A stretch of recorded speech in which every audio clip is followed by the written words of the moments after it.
Welcome to another video of Food Nourish Deep Dives, the videocast of foodnourish.net, where we explore topics like health, food, supplements, and alternative approaches to health and wellness. Today, we're diving deep into one of the most powerful tools you have for your health, and believe it or not, it's your grocery list. So let's just jump right in with a really powerful idea.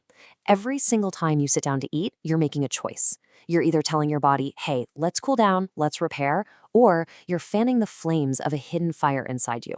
It's a choice you make every day, and it has some pretty profound consequences. All right, let's get right to the heart of it. What exactly is this battle we're all fighting inside? Because you really need to understand the enemy before you can even think about defeating it. Now, here's the thing. Not all inflammation is bad. In fact, some of it is your best friend. That's acute inflammation. You get a cut, you sprain your ankle. That's your body's emergency response team rushing in to heal and protect you.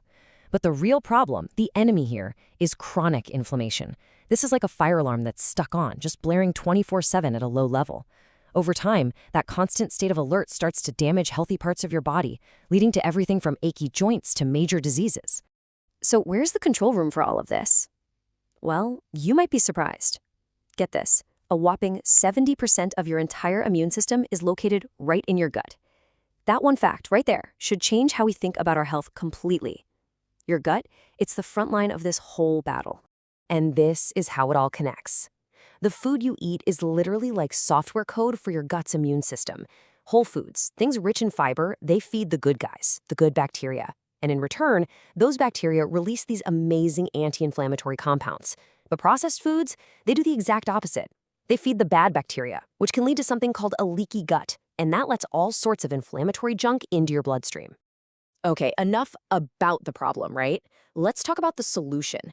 It is time to build our arsenal with the foods that actively fight back against all this chronic inflammation. So here are the superstars. You've got leafy greens like spinach and kale that can literally help turn off inflammatory genes. You've got berries, blueberries, cherries, and those deep, rich colors come from antioxidants that are fantastic for cooling down inflammation, especially in the brain. Of course, there's fatty fish like salmon, which gives us the omega-3s that are the building blocks for our body's own inflammation-fighting molecules. And don't forget broccoli. It contains something called sulforaphane, which basically flips the switch on your cell's own internal defense systems. And check this out. The effect of food can be so direct, it's wild. Researchers discovered a compound in extra virgin olive oil called oleocanthal, and it turns out it works on the exact same inflammatory pathways as ibuprofen, the pain reliever. Just 3.5 tablespoons a day can have a similar effect to a low-dose pain reliever. How amazing is that? Okay, here is a pro tip for your kitchen. We all know turmeric is an anti-inflammatory powerhouse because of a compound called curcumin. But here's the catch. Your body is actually terrible at absorbing it on its own. The secret? You have to add black pepper. The piperine in the pepper boosts your body's ability to absorb that curcumin by a mind-blowing 2,000%. So from now on, always use them together. So, now that you know about all these amazing inflammation fighters, you might be thinking, okay, where can I stock up? Well, to help you get started, we've got a great resource for you. Just head over to foodnourish.net/deals. You'll find a ton of deals on all the top wellness and supplement brands. I'm talking about Perpetual Life, iHerb, Source Naturals, Nootropics Depot, BioOptimizers, you name it. We've got the link right in the description of this video to make it super easy for you. All right, we've talked about our heroes. Now it's time to talk about the villains. Because look, adding good food is only half the battle. It's just as important to stop pouring gasoline on the fire.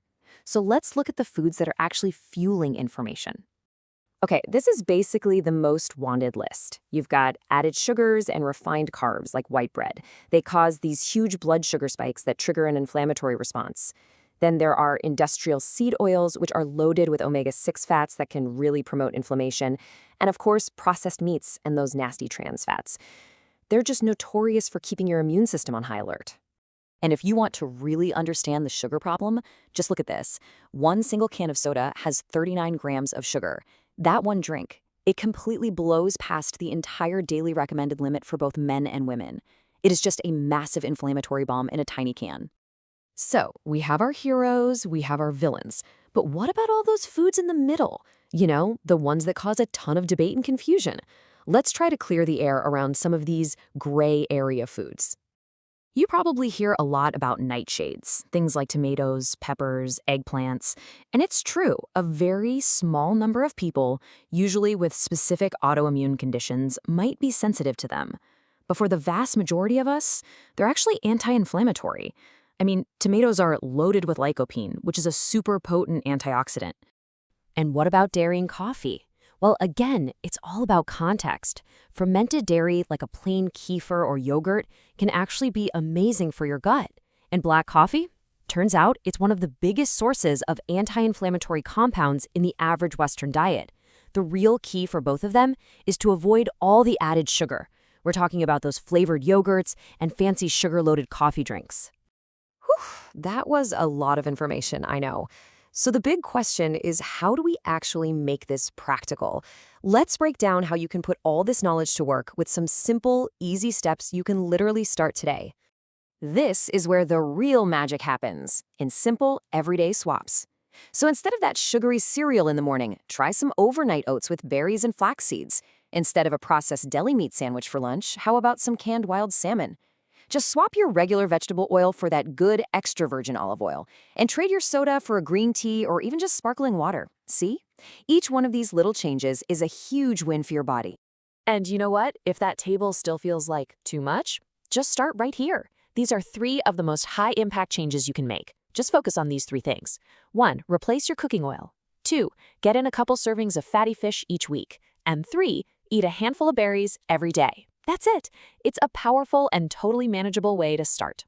If you found this breakdown helpful, we've got an even more detailed resource article for you linked in the description below. And hey, if you enjoyed this, do us a huge favor and hit that like button. It really helps our channel grow so we can keep making these deep dives. And of course, make sure you subscribe so you never miss another video. So we'll leave you with this final thought. It's time to stop thinking of your grocery list as just a chore. Start seeing it for what it truly is, one of the most powerful prescriptions you will ever write for your own health. The only question left is, what are you going to choose to write with it?